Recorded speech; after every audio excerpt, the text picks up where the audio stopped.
ಶ್ರೀಮಂತು ಒಳಗೆ ಬರ್ಬೋದೇನಪ್ಪ? ಬನ್ನಿ ಅಪ್ಪ. ಅಪ್ಪ, ಸಪ್ತಮಿ ಮನೆಯವರೆಲ್ಲ ಬಂದ್ರಾ? ಅಲ್ಲ, ಇನ್ನೇನು ಬಂದ್ಬಿಡ್ತಾರೆ. ಬಂದ ತಕ್ಷಣ ಹೇಳ್ತೀನಿ. ಸರಿ ಅಪ್ಪ. ಶ್ರೀಮಂತು, ನಿನ್ನ ಹತ್ರ ಒಂದು ವಿಷಯ ಮಾತಾಡಬೇಕಾಗಿತ್ತು. ಹೇಳಿ. ದುಡ್ಡಿನ ವಿಷಯನೋ ಇಲ್ಲ ಖರ್ಚಿನ ವಿಷಯನೋ? ಅಲ್ಲ ಅಂದ್ರೆ ಮಾತ್ರ ಕೇಳಿಸ್ಕೊತೀನಿ. ಇದು ಖರ್ಚಿನ ವಿಷಯ ಅಲ್ಲ ಶ್ರೀಮಂತು, ಯೋಗರಾಜು ವಿಷಯ. ಈಗೇನು ಮತ್ತೆ ಅವ್ರದ್ದೇನು ಸಮಸ್ಯೆ ಬಂತು? ಮಂದಾರ ಹೇಳೋ ಪ್ರಕಾರ ಯೋಗರಾಜು ಹಾಲ್ಗಂಬ ಶಾಸ್ತ್ರಕ್ಕೆ ಬಂದರೂ ಬರಬಹುದು. ಅವ್ರು ಬಂದಾಗ ನೀನು ಮುಖ ತಿರ್ಸ್ಕೊಳ್ದೆ, ಬಂದ್ರಾ ಬನ್ನಿ ಅಂತ 2 ಮಾತಾಡಿದ್ರೆ ಚೆನ್ನಾಗಿರುತ್ತೆ. ಓಹ್, ಈಗ ಬಂದ್ರಾ? ಅಂತೆಲ್ಲ ಕೇಳಲ್ಲ. ಬೇಕಿದ್ರೆ ಬಂದ್ರಾ, ಹೇಗ್ ಬಂದ್ರೋ ಹಾಗೆ ಸ್ಪೀಡಾಗಿ ಹೋಗಿ ಅಂತ ಹೇಳ್ತೀನಿ. ಓಕೆನಾ? ಹಂಗಲ್ಲೋ ಶ್ರೀಮಂತು. ಹಂಗೂ ಇಲ್ಲ ಹಿಂಗೂ ಇಲ್ಲಪ್ಪ. ನಾನು ಅವ್ರಿಗೆ ಕಾರ್ಡ್ ಕೊಟ್ಟು ಇನ್ವೈಟ್ ಮಾಡಕ್ಕೆ ಹೇಳಿದ್ದೆ ಸಪ್ತಮಿಗೋಸ್ಕರ. ಈಗ ಅವ್ರು ಬಂದ್ರು ಅಂತ ಹಾರ ಹಾಕೋದು, ಬಿಟ್ಟು ಮರ್ಯಾದೆ ಕೊಡೋದು, ಇದೆಲ್ಲ ನನ್ನ ಕೈಲಿ ಮಾಡೋದಕ್ಕಾಗಲ್ಲ. ಅವ್ರುಗಳು ಮಾಡಿರೋ ಮೋಸಕ್ಕೆ ಈ ಜನ್ಮ ಅಲ್ಲ 7 ಜನ್ಮದಲ್ಲೂ ಅವ್ರಿಗೆ ಮರ್ಯಾದೆ ಕೊಡೋ ಕೆಲಸ ನಾನು ಮಾಡಲ್ಲ. ಮುಗೀತು. ಶ್ರೀಮಂತು, ದ್ರೋಹಿಗಳೇ ಆಗಲಿ ವಿರೋಧಿಗಳೇ ಆಗಲಿ ಮನೆ ಹತ್ರ ಬಂದಾಗ ಅವ್ರನ್ನ ಸತ್ಕರಿಸೋದು ನಮ್ಮ ಸಂಸ್ಕೃತಿ ಶ್ರೀಮಂತು. ಅಲ್ಲೋ ಶ್ರೀಮಂತು, ಶಾಸ್ತ್ರಕ್ಕೆ ಬಂದವ್ರನ್ನ ಅವಮಾನ ಮಾಡಿದ್ರೆ ಹೆಣ್ಣಿನ ಮನೆಯವ್ರು ನಮ್ಮ ಬಗ್ಗೆ ಏನಂತ ತಿಳ್ಕೊಳ್ಳಲ್ಲ. ಯೋಗರಾಜು ಬರ್ಬೋದು, ಅವ್ನು ಬಂದ್ರೆ ನಗ್ನಗ್ತಾ 4 ಮಾತಾಡು ಸಾಕು. ಏನ? ನಾನು ನಗ್ನಗ್ತಾ ಮಾತಾಡ್ಬೇಕಾ? ಅದು ನಗ್ನಗ್ತಾ 4 ಮಾತು. ನಗ್ನಗ್ತಾ 4 ಅಲ್ಲ, ಒಂದು ಮಾತು ಮಾತಾಡಲ್ಲಪ್ಪ. ನೀವ್ ಬೇಕಿದ್ರೆ ಕರ್ದು ಹಾರ ಹಾಕಿ ಸತ್ಕಾರ ಮಾಡ್ಕೊಳ್ಳಿ, ಆದ್ರೆ ನನಗ್ ಮಾತ್ರ ಏನು ಹೇಳ್ಬಿಡಿ. ಹಂಗಲ್ವೋ ಶ್ರೀಮಂತು. ಅಪ್ಪ, ನನಗೆ ಬಲವಂತ ಮಾಡ್ಬಿಡಿ. ಅವ್ರು ಕೊಂಡ್ರೆ ನನಗೆ ಮೈಯೆಲ್ಲ ಉರಿಯುತ್ತೆ. ಬೇಕಿದ್ರೆ ಅವ್ರು ಬಂದ್ರೆ ಬರಲಿ, ಬಿಟ್ರೆ ಬಿಡ್ಲಿ, ಅವ್ರ ಕಥೆ ಬಿಟ್ಟಾಕಿ. ನೀವು ಫಸ್ಟು ಸಪ್ತಮಿ ಮನೆಯವ್ರು ಬಂದಿರಬೇಕು. ಹೋಗಿ ಅವ್ರನ್ನ ಫಸ್ಟ್ ಮಾತಾಡ್ಸೋಗಿ. ಅಲ್ಲ ಶ್ರೀಮಂತು, ಅದು ನೀವು ಹೋಗಿಪ್ಪ. ಅದು ಹೋಗಿ ಅನ್ನಲ್ಲ. ಸರಿನಪ್ಪ, ಬೇಗ ರೆಡಿಯಾಗು. ಹಾ.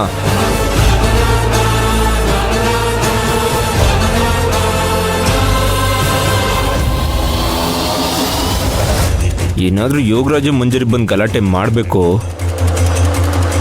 ಚುಕ್ಕುನಿಗಳನ್ನ ಕುನ್ನಿ ಥರ ಟ್ರೀಟ್ ಮಾಡಿ ಮಾನ ಮರ್ಯಾದೆ ಕಳ್ದೆ ಕಳ್ಸೋದು ಇವತ್ತು ಆಗಿದ್ದಾಗ್ಲಿ.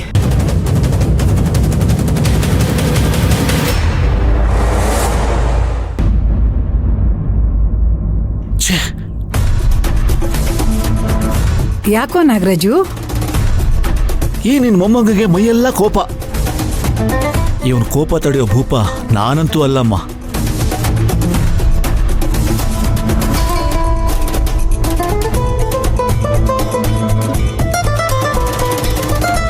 ಏನಾಯ್ತು ನಾಗರಾಜು? ಮತ್ ಇನ್ನೇನಮ್ಮ, ಇವತ್ತು ಯೋಗರಾಜು ಶಾಸ್ತ್ರಕ್ಕೆ ಏನಾದ್ರು ಬಂದ್ರೆ ಮರ್ಯಾದೆ ಕೊಟ್ಟು ಮಾತಾಡುವಂತ ಹೇಳಿದ್ರೆ ನನ್ನ ಮೇಲೆ ಕೆಂಡ ಕಾಡ್ತಾನೆ. ಇವತ್ತು ಆ ಕೆಂಡ ಯಾರ ಮೇಲೆ ಬೀಳುತ್ತೋ, ಇವತ್ತು ಯಾರಿಗೆ ಗ್ರಾಚಾರ ಕಾದಿದ್ಯೋ ನನಗಂತೂ ಗೊತ್ತಿಲ್ಲಮ್ಮ. ಇದ್ಯಾಕೋ ಈ ತರ ಮಾತಾಡ್ತಾ ಇದೀಯಾ? ಅಲ್ಲಮ್ಮ, ನನಗೂ ಕೋಪ ಕಮ್ಮಿ, ರಾಧಾಗೂ ಕೋಪ ಕಮ್ಮಿ.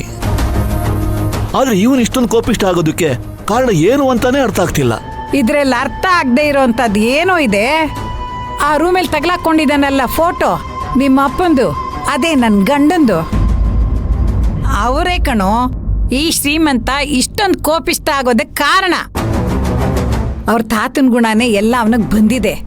ಓ, ಏನಾದ್ರೂ ಇರ್ಲಿ ಅಮ್ಮ, ಇವತ್ತು ಶಾಸ್ತ್ರ ನಡಿಬೇಕಾದ್ರೆ ಏನಾದ್ರೂ ಒಂದು ಸಮಸ್ಯೆ ಆಗತ್ತೆ ಅಂತ ನನಗನ್ನಿಸ್ತಾ ಇದೆ. ಆದ್ರೆ ಅದನ್ನ ಹೇಗೆ ತಡೆಯೋದು ಅಂತ ಗೊತ್ತಾಗ್ತಾ ಇಲ್ವೇ?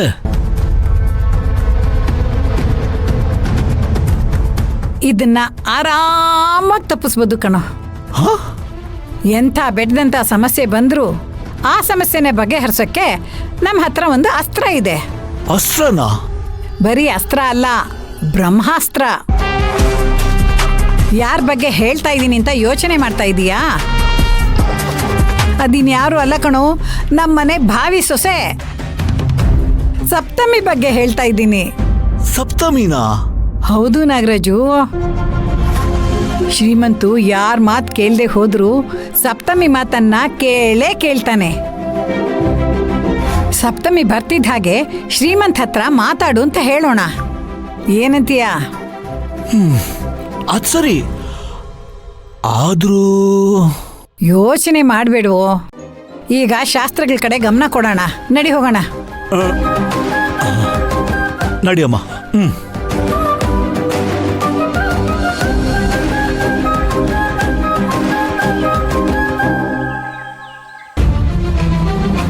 ಬಾವಾ, ಆ?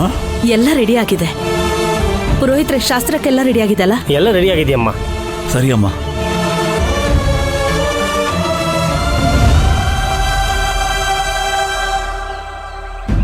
ಬಾವ ಅತ್ತೆ ಇಬ್ರು ಯಾಕೋ ಬೇಜಾರಲ್ಲಿರೋ ತರ ಕಾಣಿಸ್ತಿದೆ.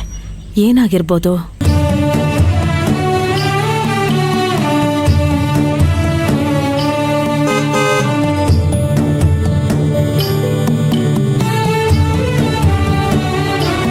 ಅಮ್ಮ, ಹೆಣ್ಣಿನ ಮನೆ ಬಂದ್ರು ಅಂತ ಅನ್ಸುತ್ತೆ. ಬಾಮ್ಮ ಹೋಗೋಣ. ಹಾ, ಬನ್ನಿ ಬನ್ನಿ.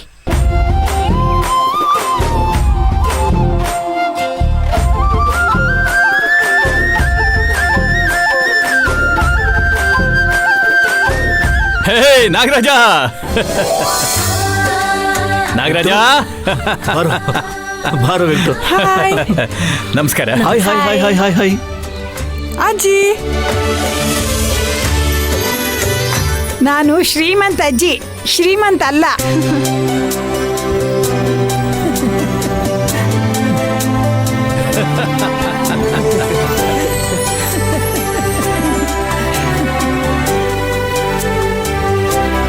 ಅಜ್ಜಿ, ನನ್ನನ್ನ ಎಲ್ರ ಮುಂದೆ ರೇಗಿಸ್ತಾ ಇದ್ದೀರಾ? ಇರಿ, ನಿಮ್ಮ ಮೊಮ್ಮಗನ ಹತ್ರ ಚಾಡಿ ಹೇಳ್ತೀನಿ. ಆ ಅದ್ಕೆ ಅಜ್ಜಿ ಯಾರಿಗೂ ಎದುರ್ಕೊಳ್ಳಲ್ಲ, ಗೊತ್ತಾ? ಹೌದಾ? ಹ್ಞೂ, ಧೈರ್ಯದಲ್ಲಿ ಸಿಂಹನ್ ತರ ಇರೋ ಅಣ್ಣನ್ನೇ ಮೀರಿಸ್ಬಿಡ್ತಾರೆ.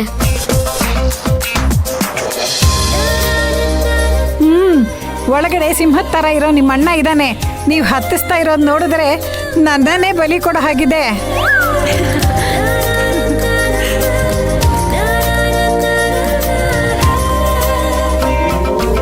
ಅಜ್ಜಿ, ಭಯ ಪಡ್ಬೇಡಿ.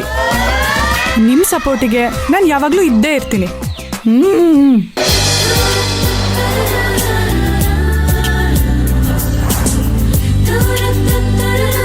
ನನಗೆ ಮಾತ್ರ ಅಲ್ಲ ಸಪ್ತಮಿ, ಈ ಮಕ್ಕಳಿಗೆ, ನಿಮ್ಮ ಮಾವನಿಗೆ, ಈ ಮನೆಗೆ ಎಲ್ಲರಿಗೂ ಸಪೋರ್ಟ್ ಆಗಿರ್ಬೇಕಮ್ಮ. ದೀಪ ಬೆಳಗೋ ಥರ ಈ ಮನೆಗೆ ನಂದಾ ದೀಪವಾಗಿ ನೀನೇ ಬೆಳಗ್ಬೇಕಮ್ಮ.